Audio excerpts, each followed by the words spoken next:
I'm Janice Fiamengo of the University of Ottawa. My theme today is Father Christmas. Strolling through the mall the other day, my husband and I were delighted to see Santa Claus greeting enraptured children, asking them if they'd been good and what they wanted for Christmas. It reminded me of the many years I'd had my picture taken with Santa, even when, as a pudgy girl of 11, I was really a bit too big to sit on Santa's knee. And because I've been thinking so much lately about societal views of men, it struck me that Santa Claus, or Father Christmas as he's also known, is one of the few unequivocally positive models of masculinity left in our culture.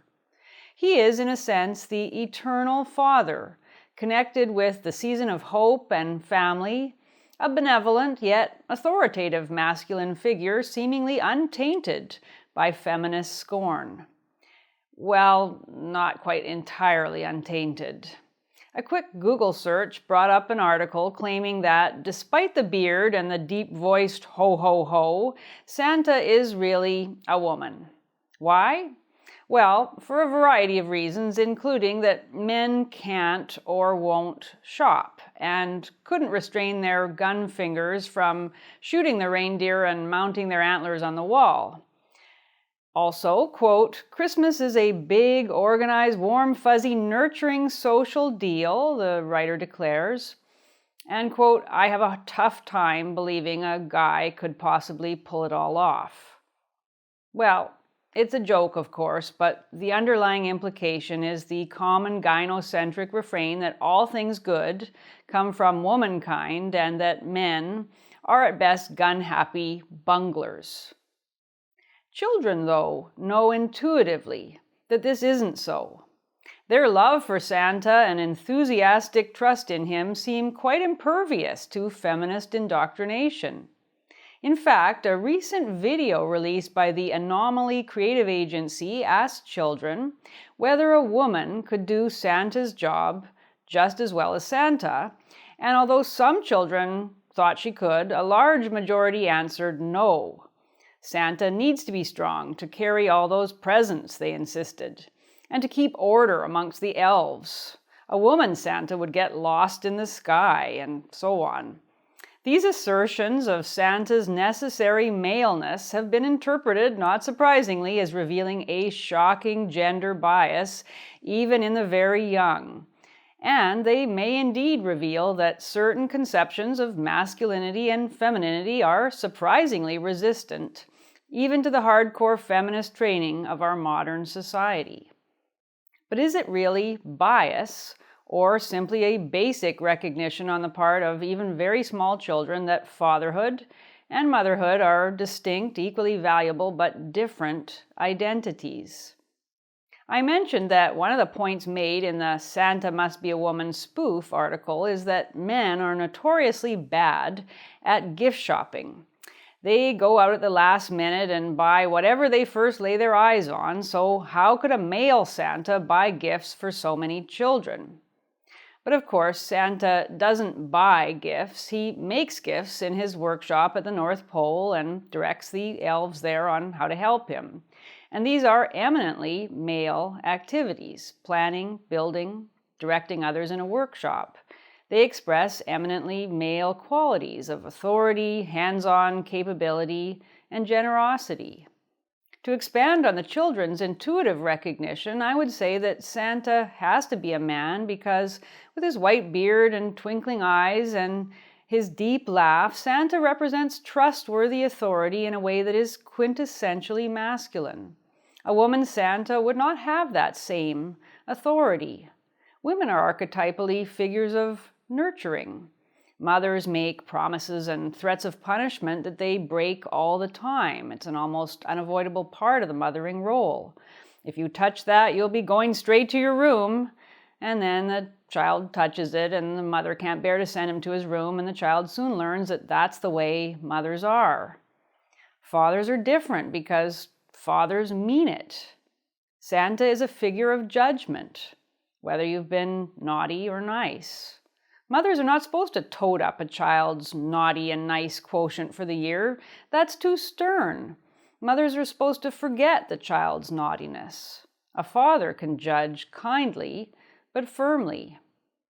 These are cultural constructs, you may say. Our society makes us perceive this way. And maybe that's true.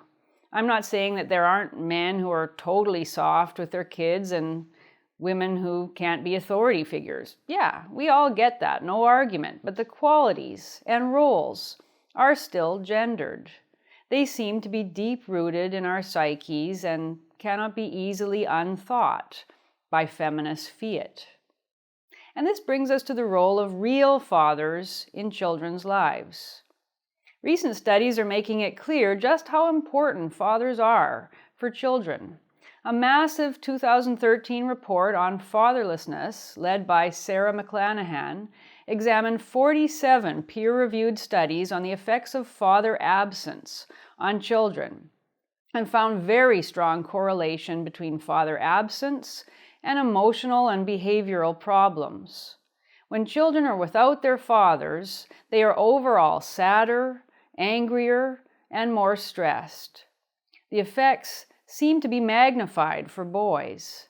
As summarized by David O'Toole and Melanie Wasserman in another 2013 study, a quote, growing body of evidence indicates that the absence of stable fathers has particularly significant adverse consequences for boys' psychosocial development and educational achievement, leading to increases in dropping out of school, juvenile delinquency, and emotional maladjustment. The situation of fathers exiled from their children's lives as a result of divorce, alienation by the mother, and an unsympathetic family court system is equally disturbing. In the 2013 book, Divorced Fathers and Their Families, Florence Kraslow provides shocking case studies of the profound, long-term sense of loss and bereavement experienced by divorced fathers, no longer able to parent their children, made to feel redundant and unwanted, and cut off from those they love most in the world. When I first began to speak out against feminism and on behalf of men and boys in the education system, I received a flood of emails from men who had lost contact with their children solely because they had had the bad luck to be male in a society that doesn't recognize fathers' parental rights and believes men to be inessential to children's well-being. These men live with the pain of that every day, the sense of betrayal and heartache. There are now a number of groups in our society attempting to make shared parental custody the norm in cases of divorce, with a lot of opposition from legal and feminist groups. One day soon, I hope, we will prevail. Until then, I send out a particular word of support and encouragement to fathers who are going through the holidays without their children or with very limited access. The fact that Santa Claus remains such a vibrant icon of the Christmas season suggests, I trust, the durability of our cultural recognition, even an unconscious one, of the necessity of fathers.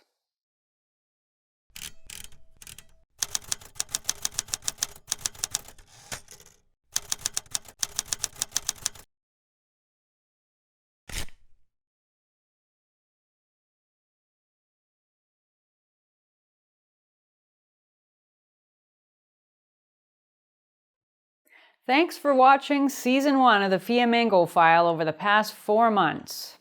During that time, we've covered issues and personalities, including the empathy gap, women in the military, the monstrous male gaze, our culture of man-shaming, masculinity studies, the Tim Hunt saga, and many more.